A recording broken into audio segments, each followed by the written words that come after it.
Today we'll be starting with the part 3 of exercise 5.2, that is which starts from question number 11. हम लोगों ने part 1 और part 2 already कर लिया है, हम पार्ट 3 आज करेंगे. तो क्वेश्चन नंबर 11 है which term of the AP where AP is 3, 15, 27, 39 will be 132 more than its 54th term. मतलब कि जो 54th टर्म होगा उससे 132 ज़्यादा. आ रहा है समझ में? तो पहले हमको ये पता होना चाहिए कि 54th टर्म क्या है, पर वो तो हमें पता नहीं है, इसलिए हम उसको गैस कर लेते हैं. तो पहले लिखेंगे let the 54th term be equals to x. पहले हम लिखेंगे let the 54th term be equals to x. Now अगर 54th टर्म एक्स है तो जो टर्म हमको चाहिए, सपोज ए एन हमको पता नहीं है वो कौन सा, इसलिए हम ए एन ले लेते हैं. तो a n is equals to x plus 132 होगा, क्योंकि it is 132 more than the 54th term. 54th term से 132 ज़्यादा, right? So now from this AP, A is what? A is equals to 3 and D is what? The common difference, that is second term minus first term, that is 15 minus 3, that is equals to 12. So we have the value of A and we have the value of D. Now we will find out the value of n we will find out the value of. तो a n की formula पहले लिखती हूँ, a plus n minus 1 into D, right? a n, तो हम यहाँ पे A54 की बात करेंगे.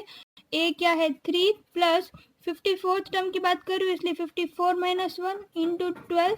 सो that is equals to A54 क्या है? We don't have the exact value but we can write it as x. So x equals to 3 plus 53 into 12. So now x की वैल्यू क्या होगी? तो x is equals to, so now 53 into 12 is what? 636. So 636 plus 3, that is equals to 639. So what is the value of x? 639. मतलब 54th term जो है वो 639 होगा. हमको जो टर्म चाहिए a n वो क्या होगा? 639 plus 132, right? So we will write like that only. a n is equals to 639 plus 132. So this value will be 771, right?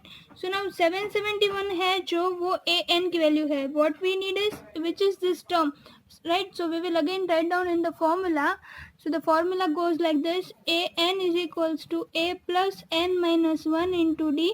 a n है 771 is equals to a 3 plus this is n, we don't know which term is it, and 12 is d. सो यहाँ पे क्या आएगा? 771 minus 3 is equals to n minus 1 into 12. ये subtract करेंगे तो क्या आएगा? 768, राइट, इज इक्वल्स टू, यहाँ से मल्टीप्लाई 12n माइनस 12, तो ये हो जाएगा 768 plus 12 is equals to 12n. So this comes to, जब हम उसको ऐड करेंगे तो ये हो जाएगा 780 इज इक्वल्स टू 12n. तो n की वैल्यू क्या हो जाएगी? 780 divided by 12, right? So n की वैल्यू आएगी 65, right? So this is the, so हम आंसर क्या लिखेंगे? Therefore it will be 65th term. Okay, so this is your answer. Question number 12 is, two APs have the same common difference. The difference between their 100th terms is 100. मतलब दोनों APs का 100 जो term होगा उन दोनों के बीच का difference है 100. What is the difference between their 1000th term? Okay. तो पहले तो हमको ये पता होना चाहिए कि दोनों AP का 100th टर्म कैसे लिखना है, तो वो हमको पता नहीं, इसलिए गैस कर लेते हैं. सो लिखेंगे let the 100th term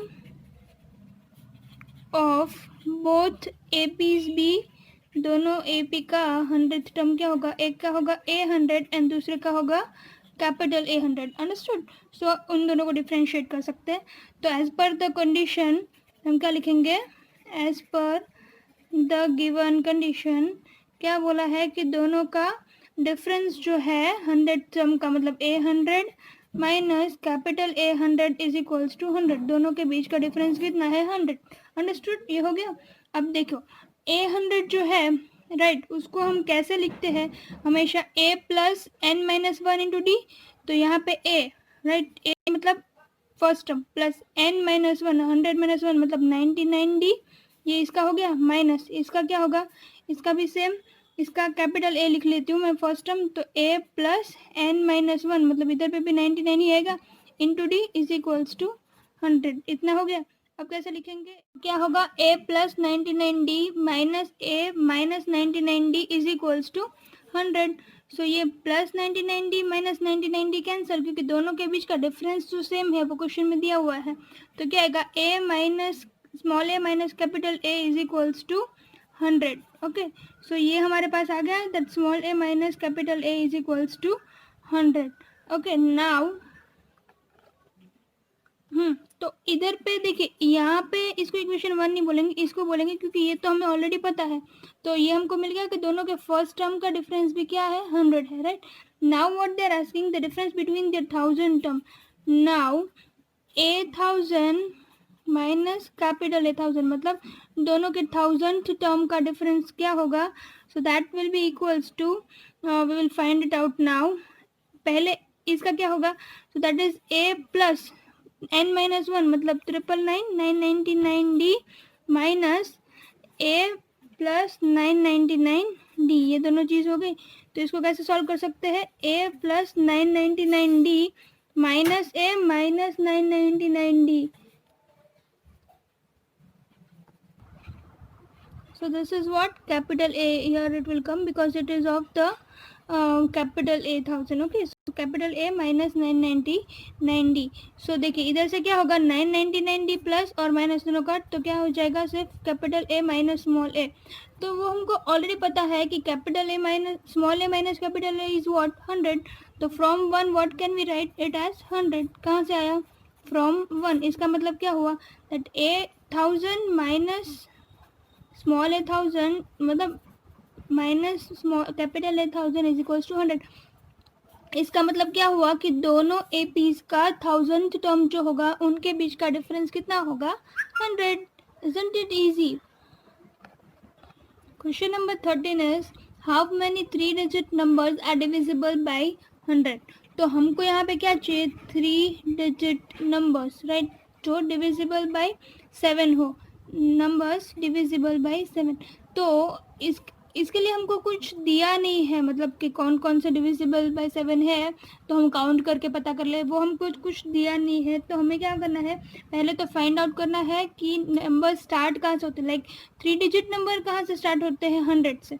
okay, तो हमको क्या करना है, पहले 100 ले लो। तो 100 को चेक करो कि 100 क्या वो डिविजिबल बाय 7 है, नहीं, 100 नहीं है।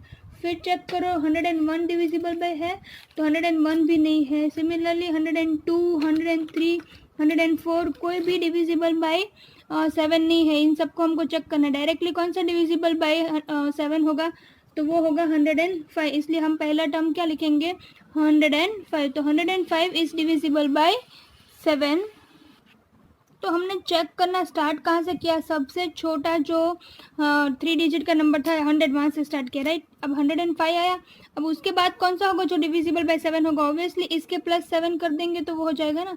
तो इनके प्लस 7 करेंगे तो क्या आएगा, 112 आएगा, राइट। और प्लस 7 करोगे तो क्या आएगा, 119। सिमिलरली आप प्लस 7 करते जाओगे तो ये सीरीज पूरी मिल जाएगी, जो सारे नंबर्स डिविजिबल बाय 7 हो, राइट।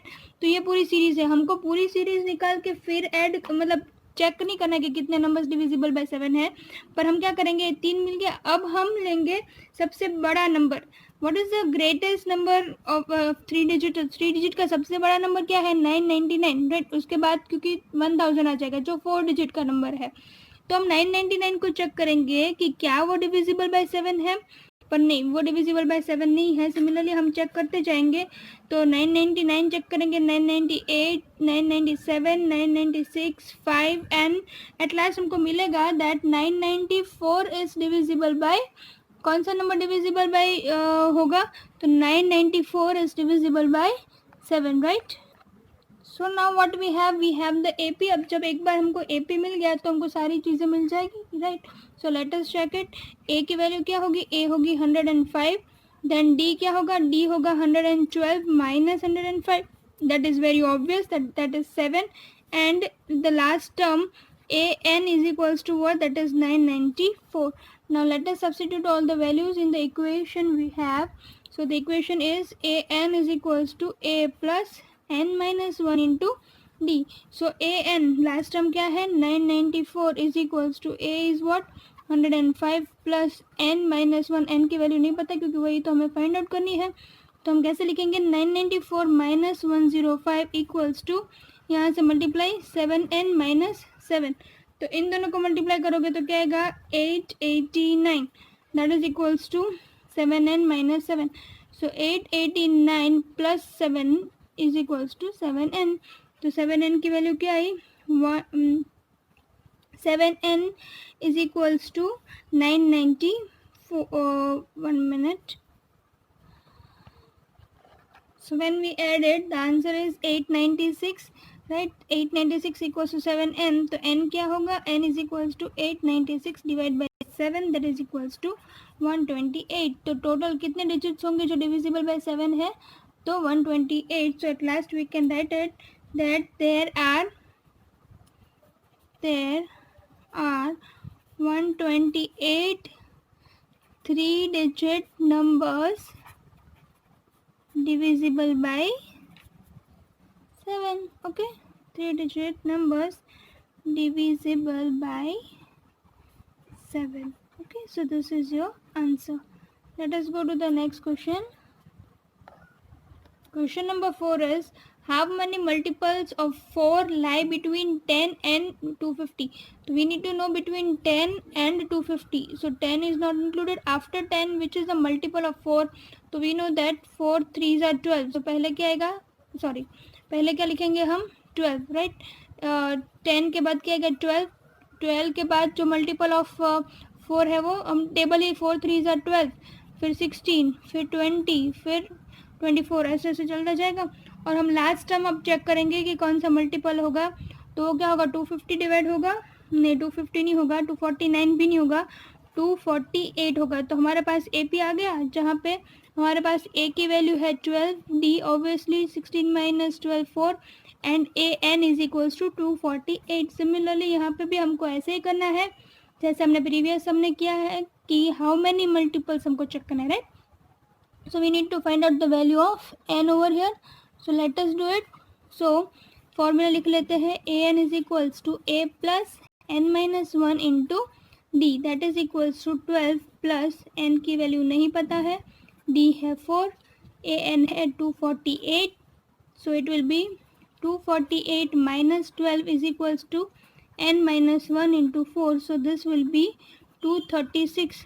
तो ये 4 नीचे आ गया, तो क्या होगा, n माइनस 1 इक्वल्स टू, यहाँ से आ जाएगा n minus 1 equals to 2 5s are 20 and 2 9s are 36. So n is equals to 59 plus 1, that is equals to 60.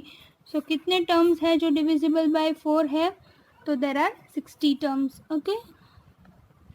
Question number 15 is, determine for what value of n are the nth term of the two APs. यहाँ पे 2 AP दी हुई है, एक मैंने लिख दी है और दूसरे में बाद लिखूंगी. तो both the APs are equal, मतलब दोनों में से एक nth टर्म जो होगा इक्वल होगा, राइट. तो हम इधर से पहले n की वैल्यू फाइंड आउट करनी होगी. तो इक्वेशन लिखते हैं इसके लिए, a इज इक्वल्स टू, इधर से क्या होगा 63 एंड d क्या होगा, तो 65 minus 63, that is equals to 62, right? Sorry, only 2. So now let us find out the value of a. n is equals to a plus n minus 1 into d. So that will be 63 plus n minus 1 into 2. So that is equals to 63 plus 2n minus 2. So that is 61 plus 2n. तो यहाँ पे क्या बोला है, for what value of n are the nth terms equal. तो ये nth term हुआ ना, वो इक्वल होंगे दोनों. हमको फाइंड आउट करनी है वैल्यू ऑफ n. तो nth टर्म यही हुआ, ये उस सेकंड वाले एपी से हमको कंपेयर करनी है. तो हम लिख लेते हैं पहले तो दोनों ही. तो क्या हो जाएगा, 3 10 17 ऐसा दूसरा एपी है. तो अब इसके हम फाइंड आउट करते हैं सब कुछ. तो इसके लिए a क्या है 3, इसके लिए d क्या है 10 minus 3, that is equal to 7. right? So let us do it. an is equals to a plus n minus 1 into d. A है 3 plus n minus 1 into 7, so that is equals to 3 plus 7 n minus 7, so that comes to is equals to 7n minus 4. अब ये दोनों equation 1 और 2 को compare करना है क्योंकि question में दिया है, राइट? सो हम लिखेंगे comparing equation 1 and 2, comparing equation 1 and 2, तो क्या हो जाएगा 61 plus 2n equals to 7n minus 4. तो ये क्या हो जाएगा 7n minus 2n equals to, यहाँ पे 61 है इसलिए 61 प्लस 4. आ रहा है समझ में? मैंने 2n को इसे चले जाने दिया और 61 के सामने 4 आ गया, तो ये हो जाएगा 5n इक्वल्स टू 65. इसका मतलब n की वैल्यू क्या आई 15. सो इसका मतलब क्या हुआ, दोनों का जो 13th टर्म होगा वो दोनों का सेम है, क्योंकि हमने यहाँ पे कंपेयर करके देखा ना कि a n is equal to this and a n equal to this, तो हम दोनों ने कंपेयर किया. दोनों को क्यों कंपेयर किया? क्योंकि दोनों ही एपी का जो nth टर्म था दोनों ही एपी का सेम था, इसलिए हमने दोनों को कंपेयर किया. तो यहाँ पे हम क्या लिखेंगे, देयरफॉर द, यहाँ पे हम लिखेंगे therefore 13th term of both the APs will be same. Okay, so with this we have completed till question number 15. So we have completed part 3. so 16 to 20 जो है वो हम next part में करेंगे. Keep watching Easy Study, like, share and subscribe it.